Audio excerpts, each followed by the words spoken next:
ശബരിമല കൊള്ള തന്ത്രിയെ വെളുപ്പിക്കാനുള്ള ശ്രമങ്ങൾ ഇങ്ങനെ നടക്കുകയാണ്. ഇതിനിടയ്ക്ക് പോറ്റിയെ രക്ഷപ്പെടുത്താനുള്ള ശ്രമം മറ്റൊരു ഭാഗത്തൂടെ നടക്കുന്നുണ്ട്.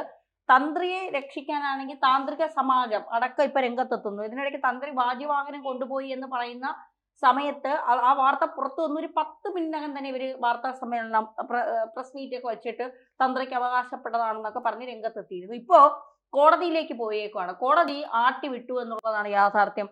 ഈ തന്ത്രി അയ്യപ്പന് മുകളിലാണെന്നാണോ ഈ താന്ത്രിക സമാജം അല്ലെങ്കിൽ ഈ ഇത്തരം കുടുംബാംഗങ്ങളൊക്കെ ചിന്തിക്കുന്നത്? ഇല്ല, അവരങ്ങനെ ഒരു കീഴ്വഴക്കം ഉണ്ടാക്കി വെച്ചിരിക്കുകയാണ്. അല്ലാതെ അത് ആ കീഴ്വഴക്കമാണ് ശരിയെന്ന് വിശ്വസിക്കുന്ന, അല്ലെങ്കിൽ എന്താണ് ഹിന്ദു എന്നറിയാൻ വയ്യാത്ത ഹിന്ദുക്കൾ ഉണ്ടാകുന്നു എന്നുള്ളതാണ്. കാരണം ആ വിശ്വാസത്തിൽ കൂടെ അവർ ഈ അമ്പലം മൊത്തം ചൂഷണം ചെയ്യും, അല്ലെങ്കിൽ അവരുടെ താല്പര്യങ്ങളെല്ലാം നടപ്പാക്കുക.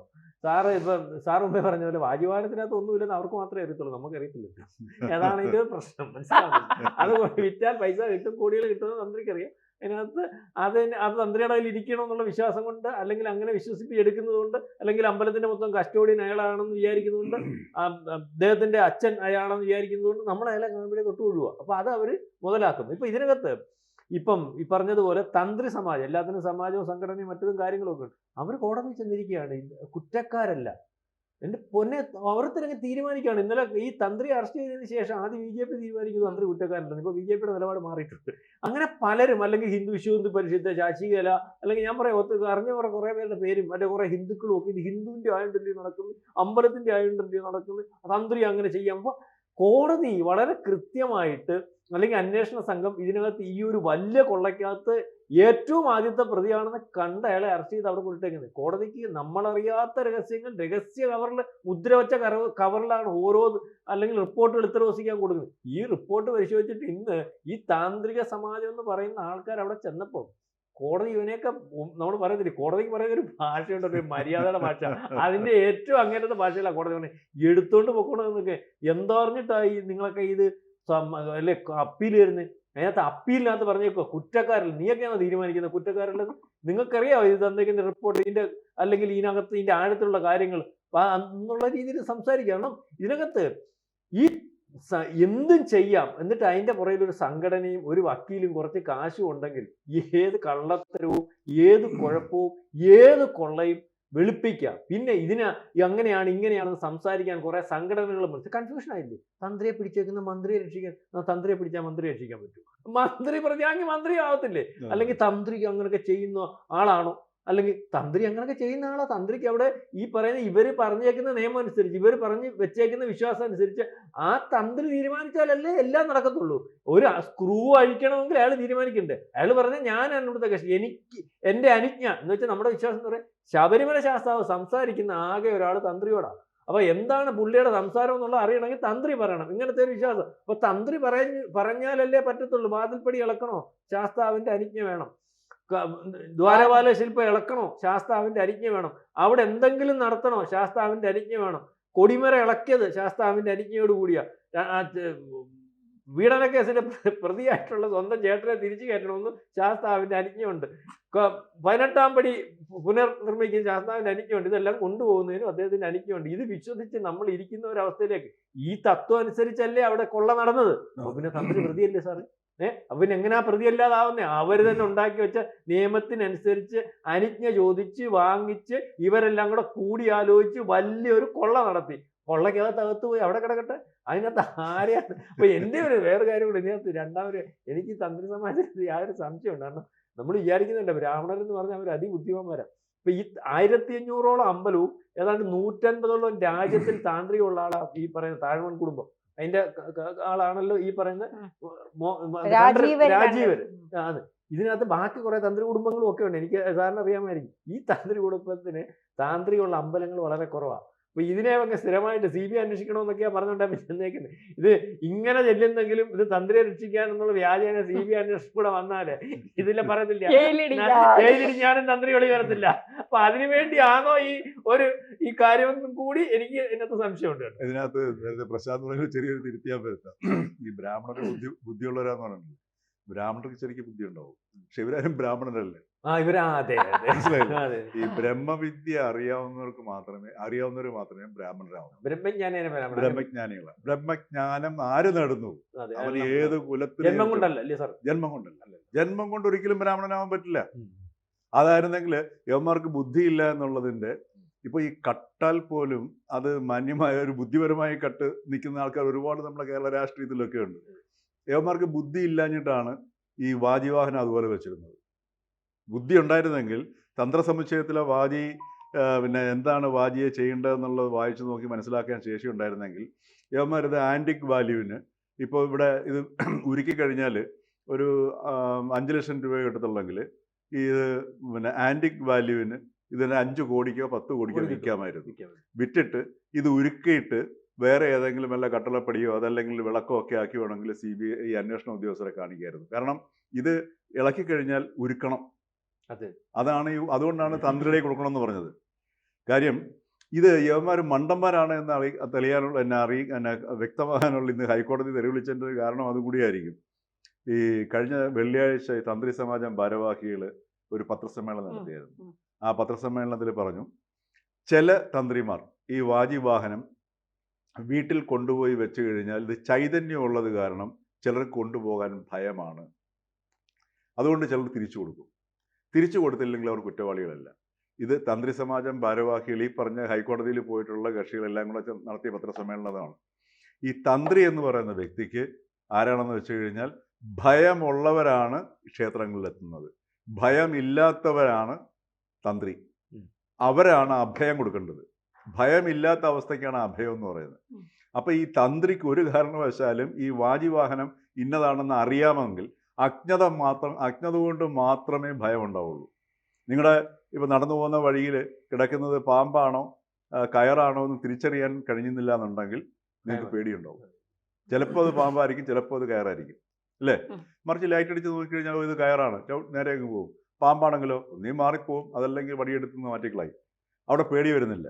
അപ്പം ഈ അജ്ഞത കൊണ്ടാണ് പേടി വരുന്നത്. അപ്പം ഈ തന്ത്രിക്ക് വിവരമില്ല എന്നുള്ളത് കൃത്യമായിട്ട് പ്രസ്താവിക്കുകയായിരുന്നു ആ പത്രസമ്മേളനത്തിൽ. അപ്പം ഈ അജ്ഞതയാണ് മുതലെടുത്തുകൊണ്ട് അവർ ഈ കൊള്ള മുഴുവൻ നടത്തുന്നത്. ശബരിമല നടത്തുന്നത് ഇതൊന്നും അല്ല കൊള്ള എന്ന് പറയുന്നത്. കാരണം ഇവരുടെ കൈവശമൊക്കെ നമുക്ക് ഒരിക്കലും നമ്മുടെ ഇവിടുത്തെ സംവിധാനങ്ങൾക്കൊന്നും എണ്ണി തിട്ടപ്പെടുത്താൻ പറ്റാത്തൊരു അത്ര തന്നെ കോടാന കോടികൾ കുമിഞ്ഞു കിടക്കുകയാണ്. ഉദാഹരണത്തിന് 87-80കളിൽ എനിക്ക് നേരിട്ടുള്ള അനുഭവം ഞാൻ പറയുന്നത്. ഈ തന്ത്രിയുടെ അടുത്തൊക്കെ ഈ ആന്ധ്രയിൽ നിന്നും അവിടെ നിന്നിടുന്നൊക്കെ ആൾക്കാർ വരും. അവർ ഈ പറഞ്ഞതുപോലെ നമ്മൾ ഈ മലയാളികൾ കാണുന്ന 5 ലക്ഷം 10 ലക്ഷം എന്നല്ല വരുന്നത്. ഇവർ വന്നിട്ട് നാം കാണുന്ന ഒരു കാഴ്ച, ഞാൻ നേരിട്ട് കണ്ടൊരു കാഴ്ചയാണ്. തന്ത്രിയുടെ കാൽക്കൽ മുമ്പിൽ ഒരു തളിക ഇരിപ്പുണ്ട്. ഈ തളികയിൽ കുറച്ച് ഭസ്മം മറ്റേ സാധനങ്ങളൊക്കെ ഇരിപ്പുണ്ട്. ഒരു പരികർമ്മിയും കൂടെ ഉണ്ടാവും.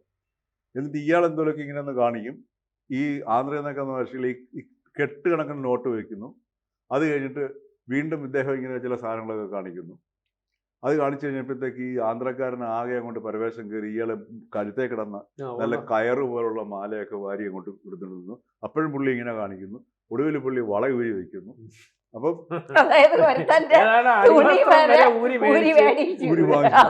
അപ്പൊ ഇതൊക്കെ കാണുമ്പോഴും പുള്ളിയുടെ മനസ്സിലിങ്ങനെ എന്തോ ഒരു ദിവ്യത്വം എന്നുള്ളത്. അപ്പൊ ഈ രീതിയിലുള്ള കൊള്ള ഇത് ഞാൻ കണ്ടത് ഒരു നിമിഷത്തിലാണെന്ന് ആലോചിച്ച് നോക്കണം.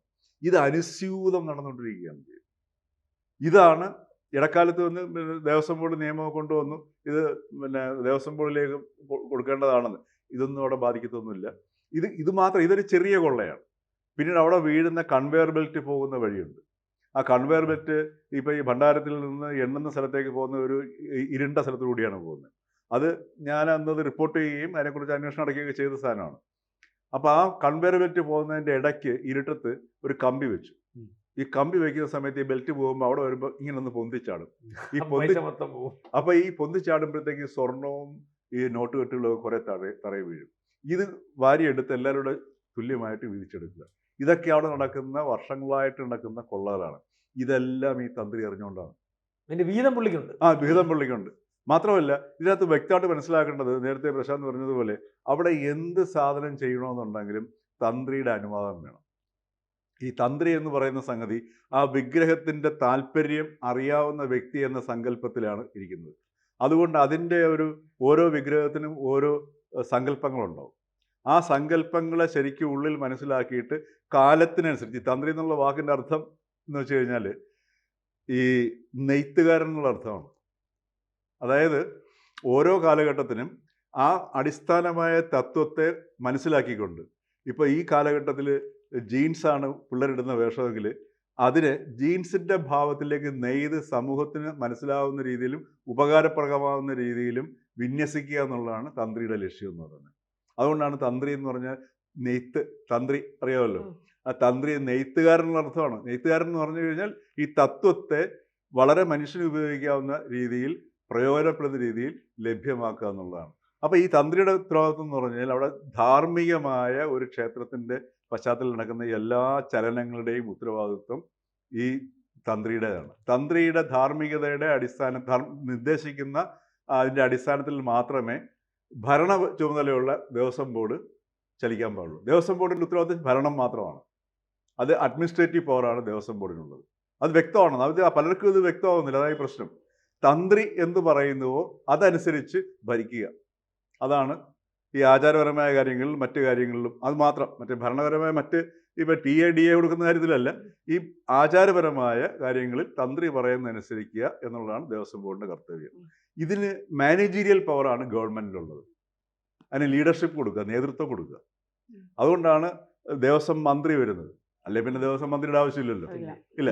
അപ്പം മാനേജീരിയൽ പവർ പൊളിറ്റിക്കൽ ലീഡർഷിപ്പിൻ്റെയും അതേപോലെ തന്നെ അഡ്മിനിസ്ട്രേഷൻ ദേവസ്വം ബോർഡിൻ്റെയും അതിൻ്റെ ധാർമ്മികമായിട്ടുള്ള സംഗതി മുഴുവൻ തന്ത്രിയുടെയും. ഈ തന്ത്രി പറയുകയാണ് കട്ടിള ഇളക്കി കൊണ്ടുപോകുന്നത് ശരിയല്ല, ഇളക്കാൻ പാടില്ല.